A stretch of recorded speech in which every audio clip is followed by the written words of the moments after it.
While a lot of people have interest in engines like the RB series, JZ series, BMW N54, N55, and more recently the BMW B58, there's another really awesome inline six engine which has flown kind of under the radar, and that's the Ford Barra. It's big, it's strong, it's powerful, and it has the potential to match the insane power output of those other inline six engines. Grab some popcorn and hold on to your butts, because today I'm going to tell you everything you need to know about the Ford Barra. Really quickly, I just want to clarify that for this entire video, we're going to be talking about the Ford Barra inline six engines, not the Ford Barra V8 engines, which are basically just a Ford mod motor. Beginning its life in 2002, the Ford Barra was completely built and developed in Australia. Realistically, it's a development of a single overhead cam straight six engine Ford used in the 1980s and 1990s, which can trace its roots all the way back to the North American Ford Falcon Compact from 1959. While the Barra doesn't have a massive amount of similarities with those old inline sixes, they laid the foundation that the Barra was built on. The Barra, just like the JZ series of engines, was available in both naturally aspirated and turbocharged variants. The most popular application to receive this engine was the Ford Falcon, where it was used in every single body style of that vehicle. It was also used in the Ford Territory, which is a small SUV thing that we never got in the States. Part of the reason that a lot of US enthusiasts don't know about this engine is because it was never available in the States. It was only built for Australia and New Zealand, and it was manufactured in Australia.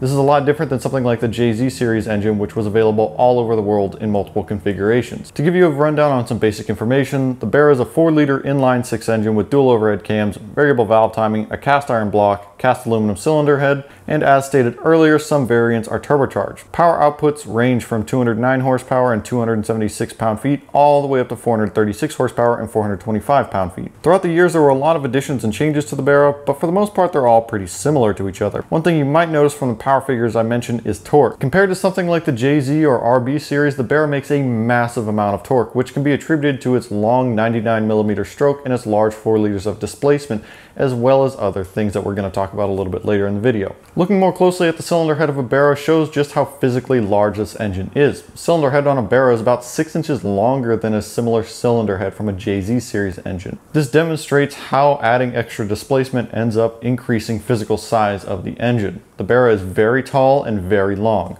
As we mentioned earlier, this engine features dual overhead cams with 4 valves per cylinder, all of which are driven by a timing chain rather than a timing belt. Unfortunately, 2 of the weakest points of the Barra engine live in the cylinder head, and that's the head bolts and the valve spring. The OEM head bolts are prone to stretching under high boost, which means you basically can't turn up the boost pressure all that much before you run into stretched head bolts.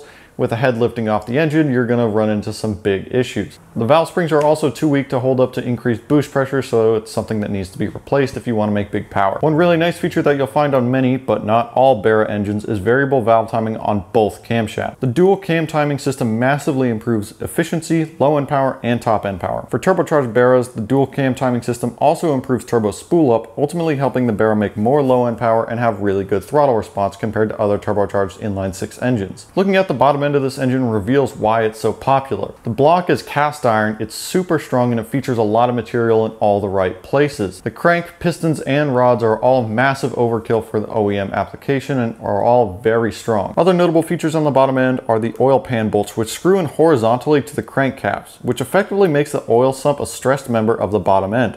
The windage tray helps tie all the main caps together and improves bottom end rigidity. On a totally stock bottom end, the Barra is capable of producing 600 wheel horsepower or more. And I know there's a lot of people who have produced more power than that, but 600 to 700 horsepower is about the safe figure that you can make on a Barra engine. The block itself is capable of withstanding upwards of 1500 horsepower, with some examples making as much as 2000 horsepower on a totally stock block. With a built bottom end, making 1000 horsepower with a Barra can be done pretty reliably and pretty easily. One of the other major weak points of the Barra engine is found in the bottom end, and that's the oil pump gears, which are known for basically just failing and shredding to pieces when you start making big power. Ultimately, they just have to be replaced if you want to make big power reliably. It should be noted that without proper supporting modifications such as head bolts or head studs, valve springs, and an oil pump gear, you're not going to get anywhere close to the limit of the bottom end. And I think it goes without saying that you're not going to get anywhere close to that power number on a stock turbocharger. If you want to make big power, you're going to need an upgraded turbo. Unfortunately, the Barra will probably never reach the level of popularity of other inline six engines like the RB or JZ, mostly for the fact that it was only available in Australia and New Zealand. While this makes it readily available and cheap to buy in those countries, you're unlikely to find one in the States unless you specifically import one yourself. Because of its lack of use in the United States, the aftermarket support for the Barra is really weak compared to something like the JZ series, which was readily available in the US. On top of that, the Barra is a physically massive engine. It's really long and it's really tall and it's really hard to fit into normal applications, which makes it kind of less popular for swaps compared to a JZ or an RB. Even something like an LS might be easier to swap into your application than the Barra. With that being said, if you live in Australia or New Zealand, the Barra is a pretty awesome engine because there are a lot of them out there and they can be had for pretty cheap. While the aftermarket might not be as big as it is with other engine, it's still large enough that you can find all the parts that you need relatively easily.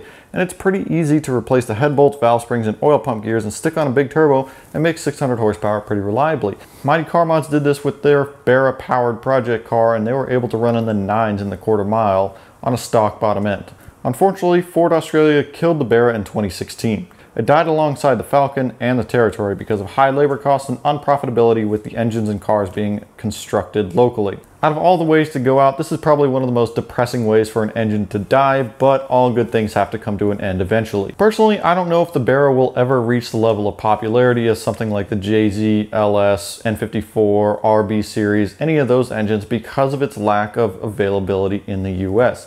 If this engine was available readily in the US, I think it would become extremely popular extremely fast. With that being said, it is still becoming very popular in the US with more and more people importing them and putting them into their project cars. So that's pretty much all I have for you guys today. If you think there's anything I missed, let me know down in the comments below. Be sure to hit that thumbs up button and subscribe and let me know what videos you guys want to see in the future. This is Bryce with Dust Runners Automotive Journal, signing off.